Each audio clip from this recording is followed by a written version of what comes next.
በማንቸስተር ዩናይትድ ሩበን አሞሪም፣ ኤንዞ ማሬስካ በቼልሲ በቀናት ልዩነት ተሰናብተዋል።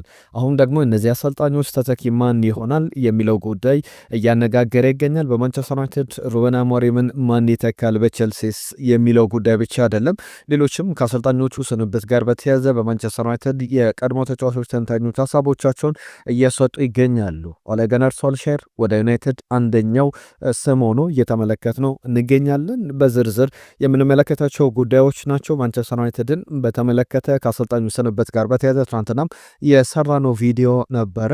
ከዛ ውጪ አሁን ደግሞ በዝርዝር ሌሎች ትናንትና ካነሳናቸው ጉዳዮች ወጣ ብለን የምናነሳቸው ሀሳቦች አሉ። በሌሎች ቆይታችን በሊቨርፑል ቤት በማንቸስተር ሲቲ ቤት የሚነሱ ሀሳቦች አሉ። ከአርሰናል ጋርም በተያያዘ ስለ ኤቤሬቺዜ ትናንትና አንስተን ነበረ። ከዛ ውጪ ግን አርሰናል ቤት የካይ ሃቨርትዝ ጉዳይን በተመለከተ አዳዲስ የተሰሙ ጉዳዮች አሉ። ቀጣይ ሊቨርፑል ከአርሰናል ስለሚያደርጉት ከነገ በስቲያ ሐሙስ ዕለት ስለሚደረገው ጨዋታም አንዳንድ ጉዳዮችን አንስተን ቆየት ብለን የምንነግራችሁ መረጃዎች አሉ። ኤዱ ጋስፐር የቀድሞ አርሰናል ስፖርቲንግ ዳይሬክተር አሁን በፈተና ውስጥ ይገኛል። ምናልባት ሌላ ተሰናባች ሊሆን ይችላል የሚሉ ጉዳዮችም እየወጡበት ይገኛሉ። ጤና ይስጥልን የተወደዳችሁ ዝርዝር ጉዳዮችን የምናነሳበት የቤስት ስፖርታዊ መረጃዎቻችን ተጀምረዋል። በቻላችሁት በያላችሁበት አብራችሁን ቆዩ። ቤስት ስፖርትን ሰብስክራይብ አድርጉ። ትናንትና ስናስታውሳችሁ ነበር 159,000 ሰብስክራይበርን ያለን ስንል ነበር። አሁን 160,000 ገብተናል። አሁንም ሰብስክራይብ ያደረጋችሁ ቤተሰብ ሆኑ። ሰብስክራይብ ሳታደርጉ ቪዲዮቻችን ልትመለከቱ ትችላላችሁ። ነገር ግን ሰብስክራይብ ያደረጋችሁ እኛን እያበረታታችሁን መልእክቶቻችሁን ጻፉልን፣ አብሮነታችሁን አሳዩን። ትናንትና በርከት ያሉ የእናንተ መልእክቶች መጥተውልናል። ከቡድኖቹ ጋር በተያዘ ከአርሰናል ከማንቸስተር ዩናይትድ ጋር በተያዘ የሚነሱ ሀሳቦች ነበሩ። ከነዚህ መካከል ለምሳሌ የማንቸስተር ዩናይትድ ጉዳይን በአፍሪካ ዋንጫ ሞሮኮ ከካሜሮን ጋር ይጫወታሉ፣ ማን ቢመለስ ይቻላል ለማንቸስተር ዩናይትድ አንደኛው ቡድን ወድቆ ብለን ጠይቀን ነበር። ነጂብ ሰንጋሮ ብሪያን ምቦሞ ቢመለስ ይሻላል የሚል ሀሳቡን ሰጥቶናል። በእርግጥ የቼልሲ ደጋፊ ነው። ነገር ግን ካሜሮን የምትሸነፍ ከሆነ ነው ብሪያን ምቦሞ የሚመለሰው። ከዛ በተጨማሪ ቼልሲና ማንቸስተር ሲቲ ለአርሰናል እድል ሰጥቷቸዋል የተባሉ አስተያየቶችን በዋንጫው ግስጋሴ ላይ ተመልክተናል። ለማታ ቼልሲ ብሎናል ቾምቤ፣ እንደዚህ አስደስቶኛ አቅም ማንቸስተር ሲቲ ነጥብ ሲያስጥል ብለዋል። ኤዜን አርቴታን በተመለከተም ደግሞ አሰላለፉን በተመለከተ መሰለፍ አለበት፣ ምርጥ ተጫዋች ነው የሚል ነገር አንስቶልናል። ሽመልስ የኳታር ዶሃ የሰጠን አስተያየት አለ፣ ከልብ እናመሰግናለን። ከዛ በተጨማሪም ሸምሱ አርሰናል አሁንም ነጥብ በ6 ብልጫ ነው እየገሰገሰ ይገኛል። 50 በመቶ ዋንጫውን ለማንሳት ተቃርቧል ማለት ይቻላል። አርቴታ ኤዜን በተመለከተ በእርግጥ ትልቅ አቅም ያለው ተጫዋች ነውና የትንፋሽ ችግር ያለበት ይመስለኛል የሚል ነገር አንስቶልናል። ከማንቸስተር ዩናይትድ ጋርም በተያዘ የመጡ ሩበን አሞሪምን በተመለከተ ጠቅለል ያሉ ሀሳቦች አሉ። ሁሉንም አነሳላችኋለሁ። ትናንትና ሳይፈዲን አሊ ግምቶች ልኮልን ነበር። አፍሪካ ዋንጫ ግብጽ ቤኒንን 3-1 በሆነ ውጤት አሸንፋለች። ናይጄሪያ ሞዛምቢክን 3-0 ብሎ ነበረ። የግብጽን ግምት ሰይፈዲን እንግዲህ በተደጋጋሚ በትክክል ጨዋታዎችን እየገመተ እየተመለከተ እንገኛለን። በትክክል አግኝቶታል። ከአርሰናል ጋር በተያዘም እንዲሁ የዋንጫ ተስፋውን ያለመለመው የቼልሲ ጨዋታ ነው ሲለን ብሩክ መልእክቱን ልኮልናል። ሌሎችም አድማጮች መልእክታችሁን ልካችሁልናል። ከልብ እናመሰግናለን። የማንቸስተር ዩናይትድ የአሰልጣኝ ስንብትን በዝርዝር እንመለከታለን። ትናንትናም ያነሳናቸው ጉዳዮች ነበሩ። በርከት ያሉ ሀሳቦች። ሩበን አሞሪም አስተላለፍ መቀየር ነበረበት፣ አመራሮች ደግሞ እርሱ የሚፈልገውን ተጫዋች በሚገባ መግዛት ነበረባቸው ብሎናል። ሄኖክ የሰጠን አስተያየት ነው። ታሪኩ እንዲሁን ጥላውን መሰናበት ነበረበት የሚሉ ሀሳቦች መጥተውልናል። ቫን ኒስተልሮይ ዚነዲን ዚዳንን በተመለከተ በአሰልጣኝነት ቢረከቡ ኦሌ ጉናር ሶልሻየርም ያለን አድማጫችን አለ። አህመድ ዚነዲን ዚዳን መሆን አለበት ብለዋል። አብነት ደግሞ እድል መሰጠት ነበረበት ለሩበን አሞሪም አዝኛለሁ ያሉ አድማጮችም አሉ። አብዛኞቹ የማንቸስተር ዩናይትድ ደጋፊዎች ግን ሩበን አሞሪም ስለመሰናበታቸው ትክክለኛ ውሳኔ ስለመሆኑ ያስባሉ። የት ሆናችሁ ሰማችሁት? የሩበን አሞሪምን ስንብት እንዴት አይነት ስሜት ውስጥ ናችሁ? ሩበን አሞሪም በመሰናበቱ እስቲ መልእክቶቻችሁን ጻፉልን። ከዛ በተጨማሪ ደምሴ ሁሴን፣ ብሩኖ ፈርናንዴዝ እንዲሁም ደግሞ ዲዮጎ ዳሎት መሰናበት አለባቸው የሚል ነገር አንስቷል። ከዛ በተጨማሪም በጣም በጉጉት የምጠብቀው ዜና ነበረ ከእናንተ በመስማት ደስተኛ ነኝ ብሎናል። አሞት እንዴላ የተባለ አድማጫችን ልብ ያረፈ ያለን ደግሞ መስፍን ነው። የሩበን አሞሪምን ስንበት በተመለከተ ኦሊቨር ግላስነር ቢመጡ አብደላ ይህንን ሀሳብ አጋርቶናል። ጀርመናዊው አሰልጣኝ በጀርመን የሰሩት ኦሊቨር ግላስነር ቢመጡ የሚል መልእክቱን ልኮልናል። ከልብ እናመሰግናለን ሁላችሁንም ስለተሳትፏችሁ። ዛሬም በምናነሳቸው ጉዳዮች ላይ መልእክቶቻችሁን ጻፉልን። በቀጥታ ወደ ጉዳዮቻችን እናልፋለን። እንደተባለው ከሩበን አሞሪም ሀሳቦች ነው የምናነሳው። በማንቸስተር ዩናይትድ እና በቼልሲ ባለፉት ወራት ላይ የኖቬምበር እንዲሁም ከኖቬምበርም አስቀድሞ የኦክቶበር ወር የፕሪሚየር ሊጉ ምርጥ አሰልጣኞች ተሰናብቷል።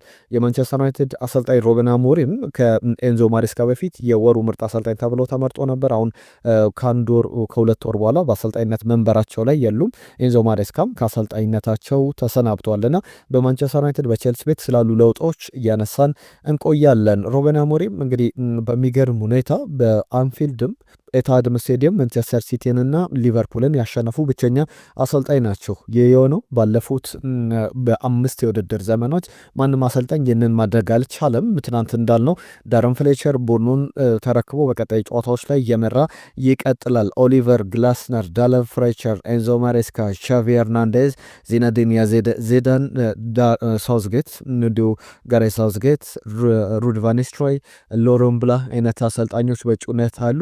ፋብሪዚዮ ሮማኖ ደግሞ አንድ ይዞት የወጣው መረጃ አለ።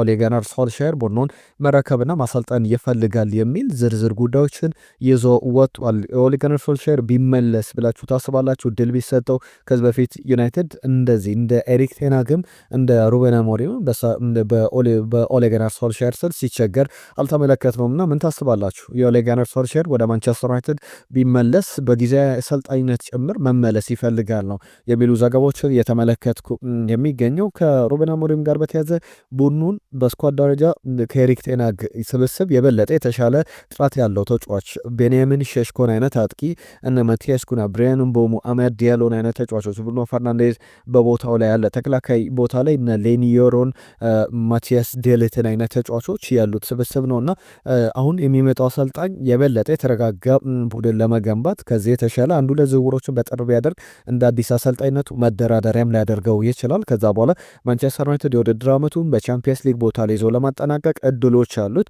ሩበን አሞሪም ዋነኛው የውጤት መጥፋት አይደለም እሳቸውን ያሰናበታቸው፣ ዋነኛው ምክንያት ከሃይራርኪው ጋር የገቡበት ሰጥ አገባ ነው እንጂ በማንቸስተር ዩናይትድ ውጤቱ ከዚህ የባሰ ሊከፋ እንደማይችል መናገር ይቻላል። ነገር ግን በዚህ ሂደት ላይ የሚጠበቅ ነው። ከማቲያስ ዴሊት ጋር በተያዘ በማንቸስተር ዩናይትድ ባለፈው ዓመት ኤሪክ ቴናግ አሰልጥነውታል።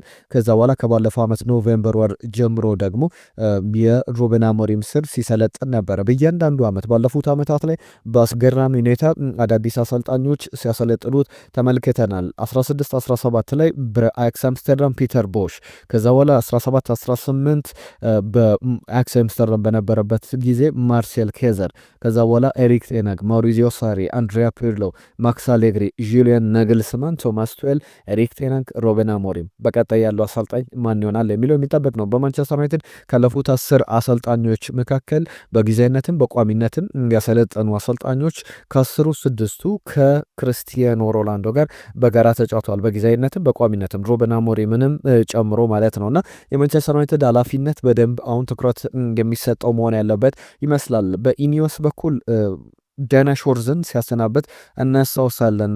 በዳና ሾርዝ በኩል ቴክኒካል ዳይሬክተር ተብለው ወደ ማንቸስተር ዩናይትድ ከመጡ በኋላ እሳቸው ሩበን አሞሪም ትክክለኛው አሰልጣኝ አይደሉም የሚል እምነት ነበራቸው። ከዛ በተጨማሪም ሩበን አሞሪም መሰናበት በነበረባቸው ሰዓት ላይ አልተሰናበቱም በሚል ከማንቸስተር ዩናይትድ ሌሎች አመራሮች ጋር ግጭት ውስጥ ገብተው ነበር። የሩበን አሞሪም አጮትም አይበጀንም፣ ጋሬት ሳውዝጌት መምጣት አለበት በሚል ንግግሮች ነበሩ። በመጨረሻም ዳና ሾርዝም ተሰናብቷል። ዳና ሾርዝ የማይወዷቸው ወይም ደግሞ በመውደድ ደረጃ በግል ጥላቻ ኖሯቸው ሳይሆን በአጮት መንገዳቸው ለዩናይትድ ይበጃል የሚሉት አሰልጣኝ እንዳልሆነ በሚያምኑት ሩበን አሞሪምም አሰልጣኝነታቸውን አስረክበው አሁን ከኃላፊነታቸው ተነስቷል። የዩናይትድን ጉዳዮች በዚህ ተመለከትን። ማን ማንቸስተር ዩናይትድን መረከብ አለበት በቀጣይ ጊዜያት ላይ ሀሳቦቻችሁ ጻፉልን። ማንቸስተር ዩናይትድ የሚያደርገው ጨዋታ አለ። ነገ ረቡዕ ዕለት ከበርንሌ ጋር ተርፍ ሙር ላይ ጨዋታውን ያከናውናልና በዚህ ጨዋታ ላይ ምን ይጠበቃል? ዳረን ፍሌቸር ቡድኑን እየመራ ይቀጥላል። ከዛ በኋላ ግን ባሉ ሂደቶች ላይ ማን የቡድኑን ኃላፊነት ተረክቦ ሊቀጥል ይችላል የሚጠበቅ ጉዳይ ነው። ቼልሲ ቤት ያሉ ጉዳዮችን ደግሞ ላንሳላችሁ። ከቼልሲ ጋር በተያያዘ የሊያም ሮዚነር ጉዳይ ይነሳል። የስትራስቦርግ አሰልጣኝ ነው። በቀጣይ የእንግሊዛዊ 41 ዓመቱ ላይ ይገኛል። በጣም ወጣት አሰልጣኝ እንደሆነ ይታወቃል።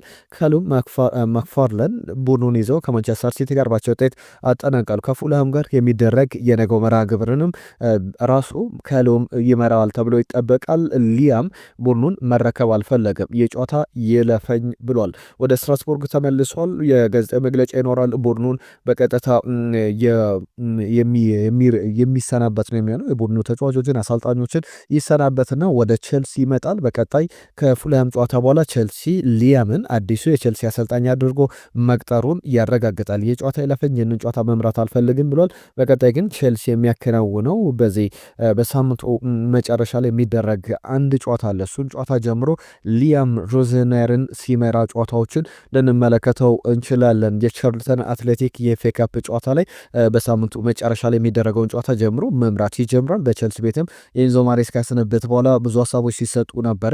ቼልሲ በእርግጥ አሰልጣኙን ቢያሰናበት ኤንዞ ማሬስካ ቢወጣ በሚል አማራጮች መካከል የስትራስቡርግ በብሉኮ ስር መሆኑ ሁለቱም በአንድ ባለቤቶች ስር መተዳደራቸው ስትራስቡርግም ሆነ ቼልሲ የበለጠ ያገዘው ይመስላል። ለማንቸስተር ዩናይትድ እንደዚህ አይነት እድሎች አሁን የሉም።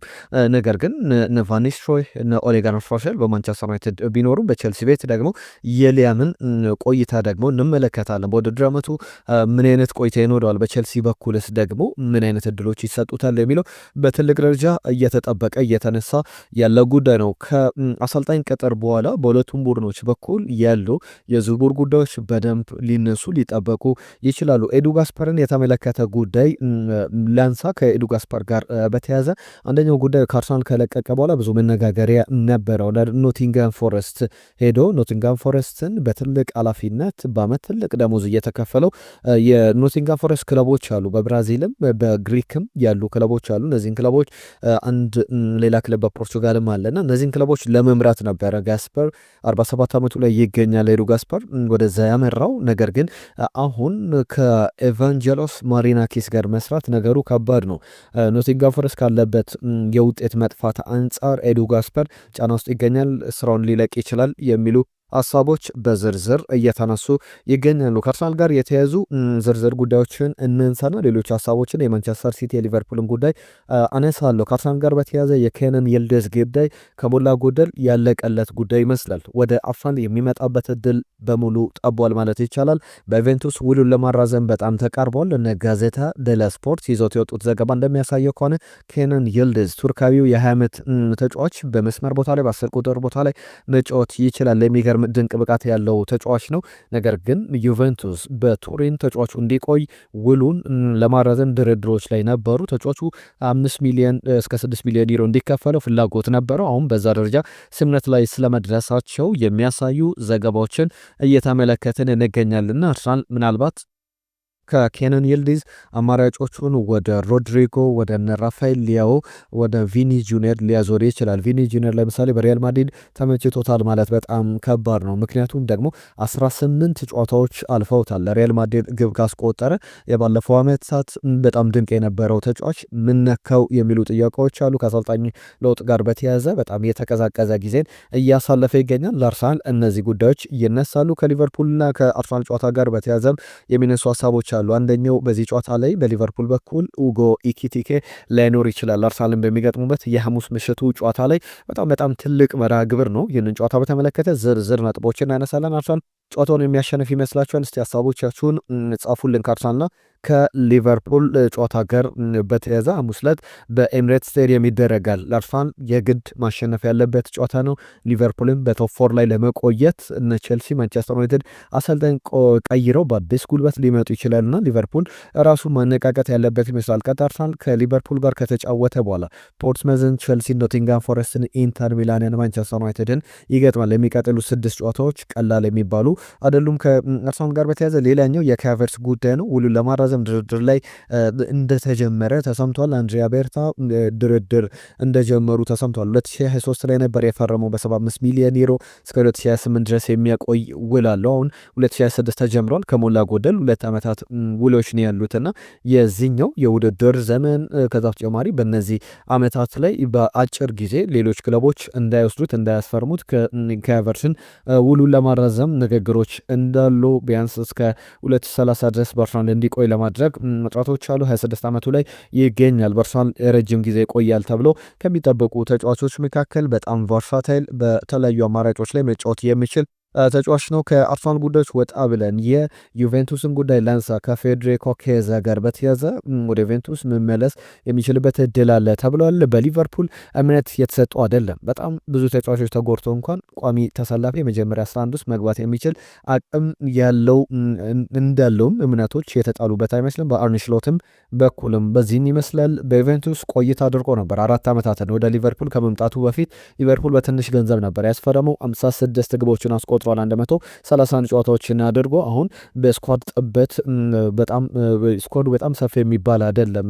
ሊቨርፑልም ዩቬንቱስም እንዴት ይሆናል የሁለቱ ክለቦች ድርድር የሚለው የሚጠበቅ ነው የሚሆነው። ከማንቸስተር ሲቲ ጋር ከሊቨርፑል ጋር በተያዘ ማርክ ጌይን በተመለከተ ሁለቱም ቡድኖች የሚያነካካ የሚያደራረስ ነገር ተመልክተናል። ባለፉት ቀናት ላይ ለማንቸስተር ሲቲ መጥፎ ዜናዎች ነበሩ። አንደኛው ሩበን ዲያዝ ጉዳት ነው። ጀስኮ ግቫርዲዮል ደግሞ ከውድድር ዓመቱ ውጭ ሊሆን የሚችልበት የአጥንት መሰበር ጉዳት አጋጥሞታል እግሩ ላይ እና እነዚህ ሁለት ጉዳቶች ደግሞ በሊቨርፑል በኩል ይፈለግ የነበረውን ወደ ተለያዩ ክለቦች ይሄዳል። በተለይ ነፃ ነገር ጥራት ያለው ነገር ሆኖ በነፃ ሲገኝ በጣም ብዙዎች ፈላጊዎች ይኖራሉ። እነ ባርሰሎና፣ ሪያል ማድሪድ፣ ባየር ሙኒክ፣ ሊቨርፑል፣ ማንቸስተር ሲቲ፣ ቼልሲ የተጫዋቹ ፈላጊ ናቸው። ማንቸስተር ዩናይትድም የማርክ ጌይ ፈላጊ ነው ተብሎ ሲነገር እንደነበረ ይታወቃል። አሁን በዚህ ጉዳይ ላይ ጀስኮ ግቫርዲዮል እንዲሁም ሩበን ዲያዝ መጎዳቱን ተከትሎ ማንቸስተር ሲቲ በጥር የዝውውር መስኮት ከክሪስታል ፓላስ ማርክ ጌይን ለማስፈረም በጣም ጥረት እያደረገ ይገኛል። እና ቢቢሲ ሌሎችም ብዙ መገናኛዎች ዘገባዎቹን ይዘው ወጥተዋል። ሊቨርፑል ግን በተጫዋቹ በኩል አንድ ስምምነት አላቸው። የጀንትልማን አግሪመንት አለ በማርክ ጌይና በሊቨርፑል መካከል የሚሉ ሀሳቦች አሉና ማንቸስተር ሲቲን ጥያቄ ውድቅ ሊያደርግ ይችላል የሚሉ ጉዳዮች አሉ። ከዢሮና ጋር በተያያዘ የማንቸስተር ሲቲውን ንብረት የሆነውን ክላውዲዮ አይቼቨሬን ማስፈረሙን በውሰቱን እስከ ውድድር ዓመቱ መጨረሻ ድረስ አረጋግጧል። የመጨረሻ የወረቀት ስራዎችም ተጠናቋል። በሌቨርኩሰን የነበረው ሀፍ ሲዝን ያልተሳካ ነበረ ማለት ይቻላል። ከዛ በተጨማሪ የጀስኮ ግቫርዲዮል መጎዳትን ተከትሎ በማንቸስተር ሲቲ በኩል ማክስ አልየንን ከዋትፈርድ ጠርቶታል። በውሰቱን በዋትፈርድ እየተጫወተ ነበር። ዋትፈርድ አመሰግናለሁ ብሎ ለማንቸስተር ሲቲ ተጫዋቹን መልሷል። ማንቸስተር ሲቲም ተጫዋቹን እንደ አንድ አማራጭ ምናልባት ሌሎች ተተኪ ተጫዋቾችን ማስፈረም የማይችል ከሆነ በክለቡ እኩል ያቆያል ተብሎ ይጠበቃል። የጆ ካንሴሎ ጉዳይም በባርሰሎና ስምምነት ላይ ስለመድረሳቸው ደሞዙን ቀንሶ በባርሰሎና ከአል ሂላል በኋላ ወደ ባርሰሎና ስለመምጣቱ በአጭር ጊዜ ኮንትራት ባርሰሎናን ስለመቀላቀሉ የሚያሳዩ ዘገባዎችን ተመልክተናል። እነዚህ በዝውውር ሀሳቦች የሚነሱ ጉዳዮች ናቸው። ብዙ የአሰልጣኞችን ትኩረት የሳቡ ቀናትን ነው ባለፉት ቀናት እየተመለከት ነውና አርሰናል፣ ማንቸስተር ዩናይትድ በቀጣይ ቀናት በምን ያክል ደረጃ ዝውውሮች ላይ ይሳተፋሉ የሚለው የሚጠበቅ ነው። ነገም የሚደረጉ ጨዋታዎች ያሉ በተለያዩ ሊጎች ላይ ለምሳሌ በእንግሊዝ ፕሪሚየር ሊግ ተጠባቂ ከሚባሉ ጨዋታዎች መካከል አሰልጣኛቸውን ያሰናበቱት ማንቸስተር ዩናይትድ እና ቼልሲ ከፉላምና ከበርነ ጋር ከሜዳቸው ውጪ ክራቨን ኮቴጅ እና ተርፍ ሙር ላይ ጨዋታቸውን ያደርጋሉ። ከዛ ውጪ ሐሙስ ዕለትም ሊቨርፑል ከአርሰናል የሚያደርጉት የዚሁ የሳምንቱ አጋማሽ ትልቁ ጨዋታ ነው ማለት ይቻላል። በእርግጥ አትሌቲኮ ማድሪድ ከሪያል ማድሪድ፣ ፓሪስ ሰን ዠርመን ከማርሴይ የሚያደርጓቸው ጨዋታዎች ይጠበቃሉ።